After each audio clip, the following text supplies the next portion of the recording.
It's another Raw video from your favorite YouTube scout, Draftrawthentic. Yes, I'm finally here making another video, and like I said, it's a Raw one, so there will be no edits. Anyway, I'm here making another video, like I said. I don't have much to talk about, actually. Usually around this time as training camp goes, you get the players that get in trouble or the players that get injured. And, even though this channel is just going to be about, the rookies or guys that I may have talked about in previous years. Well, obviously this is my first year talking about it, but for years to come, that's how it's going to be. Not to say that I was waiting for someone to get hurt or I was waiting for someone to get in trouble. But like I said, you usually get that. And this year hasn't really been that much. I believe there's only actually been one rookie that has gotten, hurt like, season ending. There's been other rookies that have had, nicks and injuries here or there, but it's nothing too big, a hamstring or Marcus Davenport. I just found out today his thumb. He's got like something with his thumb and he's having surgery on it. But it shouldn't keep him out of the season. So, in this video, I was going to go back to the draft and we're going to talk about some notable fourth-round draft picks. Now, when the draft happened, I wrote down every single player's name that got drafted from the first to third round. From beginning of the first all the way to the last pick in the third round. After that, and when I was doing that, I was doing a live video of both of those. So if you want to see them, they're kind of long, 3, 4, 5 hours. But if you want to see what I had to say about each and every pick, you can go to that video. Now, with the last day 3 of the draft, instead of writing every single player, I instead wrote some notable picks. So, in this video, I'm actually going to do just the 4th round. Actually, I'm going to do just the 4th round. There was a lot of names in the 5th round, looking at my notes. Good amount of names in the 6th round and 7th round. I'm probably going to do that video together. But, you know what? I'm going to split it up into 3 videos. So I'm going to do one for the 4th round, which will be this one for the 5th round, and then the last video will be the 6th and 7th round together. So instead of wasting your time right now, let's just get into it. With the 101 pick, the Carolina Panthers selected Ian Thomas. Now, like I said, when I'm naming these guys in the 4th round, these are players that I think are very interesting. And not interesting of being as though, I don't know what they're going to do with the team, but interesting as though I feel as though these players have the chance of being stars on their respective teams. Not saying they're going to be stars in the NFL, but their respective teams that they was picked by, they have a chance to really be able to start or, contribute within their rookie year and then obviously future years to come. So Ian Thomas is that first name with the first pick in the 4th round.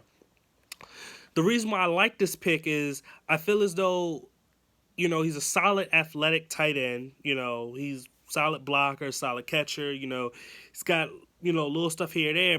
The biggest problem with Ian that I had was that there wasn't a lot of production.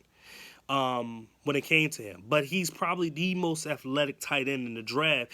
And maybe not just being athletic, but one of the fastest, like football speed fast tight ends in the draft. And I think that with him going to the Carolina Panthers, you got a guy like Greg Olsen. That's the type of player that Ian Thomas could be is Greg Olsen-like. So we'll see what happens with that. But I think that's an interesting name. Another interesting name from the 4th round is Antonio Callaway for Cleveland. Now, the reason why I felt as though he was very interesting is because obviously he's a guy that had a lot of off-the-field problems. He's the type of player that probably should have been picked early in the draft. I would have had probably a 2nd-round grade on him. I could still have seen him picked in the 3rd round, but he gets picked in the top of the 4th round, which is pretty much where he will probably be. Now, in the 4th round, this is the rounds where you're going to get either your gadget players or your off-the-field players. And Antonio Callaway can be kind of both. I think he has a skill set that does put him as a returner, and he definitely has a skill set to being a gadget player, like a, on end arounds and in the slot. Um, but I think that he's an all around type of playmaker. He's got such a great high skill set and athleticism that with the Cleveland Browns, he should be able to give them something. Now the question is, will he stay out of trouble? And that's the big kicker. Is he going to stay out of trouble? Who knows? I don't know. You don't know. Who knows? But he's the type of guy that he has the skill set to being pretty good in this league. I don't think he's gonna be like one of those great receivers. I don't even think he's gonna be Antonio Brown. I think that his career may carve out into a player that actually used to play for Florida, and that's a Percy Harvin. So we'll see about that. But that's where I can see where he could be. A next interesting pick was actually a pick right after, and actually there's one, two, three. It was three picks back to back to back that I felt that was very interesting. Um, with the 106 pick, the Denver Broncos chose Josie Jewell. Now this is a type of pick that I think a lot of people can like because he is a very solid middle linebacker. Um, Honestly, if it wasn't for this, I guess you could say speed issue or speed concerns, this guy is probably one of the top, linebackers in the draft when we're looking at a first, second round type of pick. But because he has, those type of speed issues, and even with just straight up agility and quickness, it drops him down. Now, obviously, the reason why he was picked so high is because of his instincts. He's one of the better tacklers in the draft, and his instincts are just, they're crazy unbelievable. I talked about him in that he was a player that when they played, or Iowa played against Penn State. He plays for Iowa. They played against Penn State, and him and Saquon Barkley had a huge duel, and they just went back and forth. Josie would make a play, then Barkley would make a play, then Josie would make another play, then Barkley would make another play. But it was against each other, and that's what was so great about it. And it showed that, with a player like Barkley, who is supposed to be one of the best running backs to ever come out of the in the drafting process, a guy like Jewell was able to keep up with him. He's the type of guy that could literally become a late round surprise for a team like the Denver Broncos. So with the next pick, New York Jets selected Chris Herndon. With Chris Herndon, it's interesting because I think that he's very underrated as a tight end.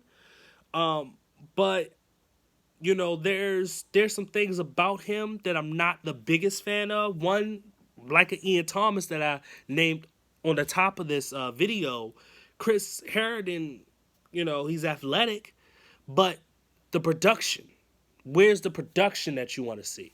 So that's the biggest question mark about him, but I would say he would be probably the most underrated tight end in this draft class besides a player like a Troy Fumagalli. With the next pick right after that, the Giants select Kyle Luetta. I wrote his name down more because, like I said, it's an interesting pick. If they think that this dude is a future, starting quarterback, I wouldn't say he is, but it is what it is. The Giants went and they chose him, and we'll see what happens with that. I mean, last year they chose Davis Webb. I don't think they're really happy about that investment as much. So with a Kyle Luetta, it's one of those things where, you have a Webb, you have a Kyle Luetta. Maybe one of them could become the starter and become a really good player, but who knows? I'm not the biggest fan of him, though. With the 110 pick, 110. With the 110 pick, the Oakland Raiders selected Nick Nelson. They're still Oakland, they're not Las Vegas yet, so I said it right. I love that pick because he is a corner that I think that could start for them this year. So it's a very interesting pick. I think he can give them play this year as a starting cornerback. I really like his tenacity. His tenaciousness. I don't know if that's the same word. It sounds the same to me, but I really like that. When it comes to him, he's a smaller corner, but he plays with a lot of heart. So, with the 111 pick, the Los Angeles Rams selected Brian Allen, center, Michigan State. I really like Brian Allen. I think that he is a very solid center.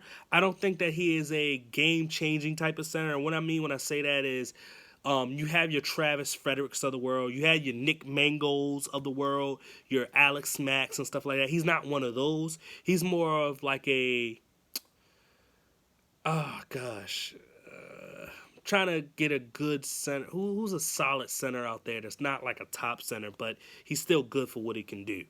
Oh gosh, I can't think of a name, but he's the type of center that he's just going to be solid for your team, pretty much. He's not gonna get pushed back or pushed around and stuff like that. He's always gonna play solidly, but he's not gonna blow people off the ball neither. So it is what it is. With the 112 pick, the Cincinnati Bengals select Mark Walton from Miami, running back. I actually like this pick a lot, even though I am a Ravens fan. I'm a draft guy, so I look at how these players can help us, teams.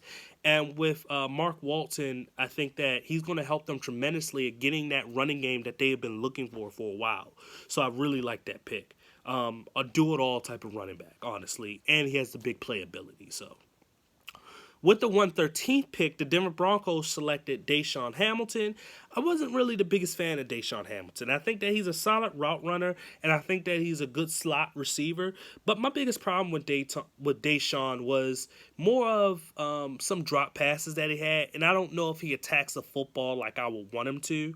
As a slot receiver, I guess he doesn't have to actually attack the football, but you still want to see those type of traits in receivers because you want to make sure that when the ball's in the air, your receiver's coming down with it and not the defensive back. So it's one of those things when it comes to Deshaun Hamilton that I'm not the biggest fan of, but I still wrote his name down because it's an interesting thing, especially being as though Emmanuel Sanders is not getting any younger. So with the 121st pick, the Buffalo Bills select Teron Johnson. Teron Johnson was a small school cornerback. Gosh, I forgot what school he went to, but whatever. It doesn't matter. He was a small school guy. I liked him because he had really good fast feet, and that was pretty much it. It's an interesting pick. But Buffalo has recently been a team that has been drafting and picking up guys that have been pretty good as defensive backs. So when I look at a dude like Teron Johnson, maybe they see some traits that they already have in guys that they've picked up in free agency or in the draft, like Tre'Davious White. And, when you look at players that they, Jordan Poyer and Micah Hyde that they got for free agency and stuff like that, Teron Johnson, you never know. It seems like a pretty good, solid player. So it is what it is. And then with the last notable pick, the pick that I felt that was very interesting was the 136th pick in the draft. The Carolina Panthers select Marquise Hayes. The reason why I thought that was interesting is because he's a pass rushing type of specialist to me. And I think that a lot of draft scouts would say that as well. Like I said, it's interesting because they need a pass rusher. And I think that he's a guy that can give them that type of pass rusher. Now, to think that he's going to be a starter, no. I don't think he probably will ever be a starter. And honestly, he probably would actually play a lot more linebacker and then on third downs put his hand on the ground to rush the passer. But I think that, it's time for the NFL to start just drafting players just to be pass rushers and nothing else. And I think that if they're going to do that, then it could be the start of something new where you're just drafting guys to come in and rush the passer, and that's it. You don't want them to be a starter. You don't want them to play linebacker, no defensive end, nothing. You just want them to rush the passer. So it is what it is. So anyway, if you like this video, please hit that like button. If you want to see more of my videos, and especially the videos that will be coming out soon, please subscribe. Please comment on this video. If you didn't like what I had to say or you felt as though I missed a player within the 4th round that you felt is interesting, please comment so we can have a debate about it. Please share this video so other people can comment, other people can debate about all of this draft stuff, and we can build this big drafting community that I think that you would like, and I know I definitely would like. Anyway, once again, this is Draftrawthentic. I thank you for watching.